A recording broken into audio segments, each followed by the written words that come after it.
Hello, my name is Daniel Albertson, and I serve as the president of the Kansas chapter of the Percussive Arts Society. I am also an assistant professor of music at Kansas Wesleyan University. This video we focused on William Schumann's Third Symphony Snare Drum Excerpt.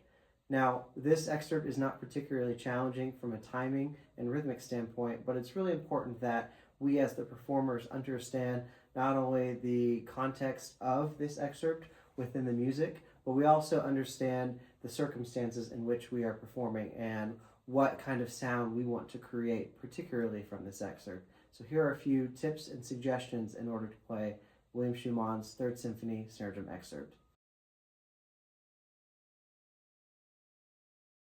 The first point of note is some of the historical and musical context behind this excerpt. So it doesn't plainly say on our music where in fact this excerpt is, but it is the toccata section of the second movement of the chorale and toccata. Although I would suggest you just go ahead and listen to the whole symphonic work.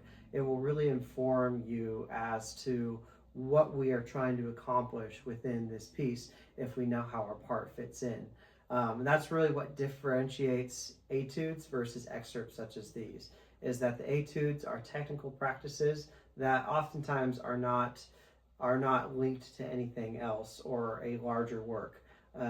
Excerpts are directly taken from larger works, so knowing that context is really important for performance of it.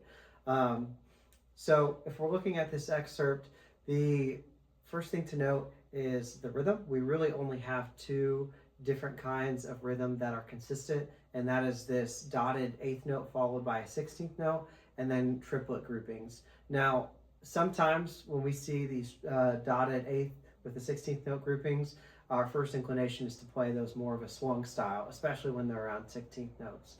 That is not the case for this. We really want to differentiate the sound of that dotted note versus.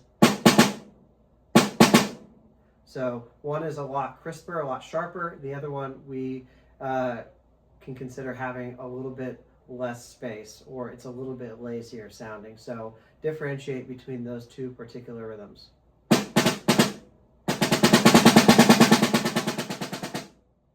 The next historical context and music context that's really important is on the very last line of this excerpt. For the majority of this, we are playing by ourselves within the orchestral context. It is a solo of sorts with some other instruments who are playing longer tones over the top of it. But once we get to that third line, we have direct interaction with the bass clarinet. So we really need to know what that composite rhythm is, so we know how this back and forth, this conversation musically is occurring. So please make note of that. That way you are kind of picturing that as you're performing it, although you're not going to have a bass clarinet part playing alongside of you. The other important piece to this is our stick choice, as well as our choice of muffling on the drum that we are using.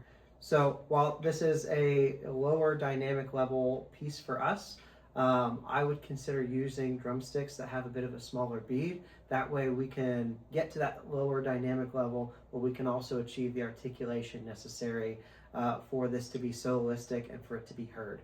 So again, that's sticks that have a little bit smaller bead if you can help it.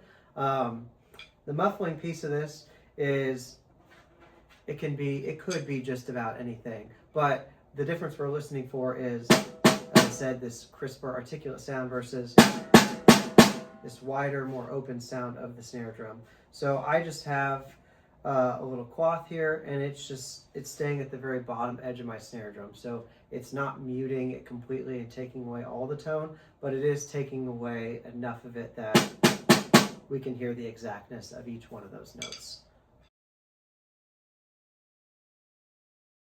I hope that you find this video helpful as you begin to prepare for your auditions, and please, if you have any questions, don't hesitate to reach out. Best of luck and happy practicing.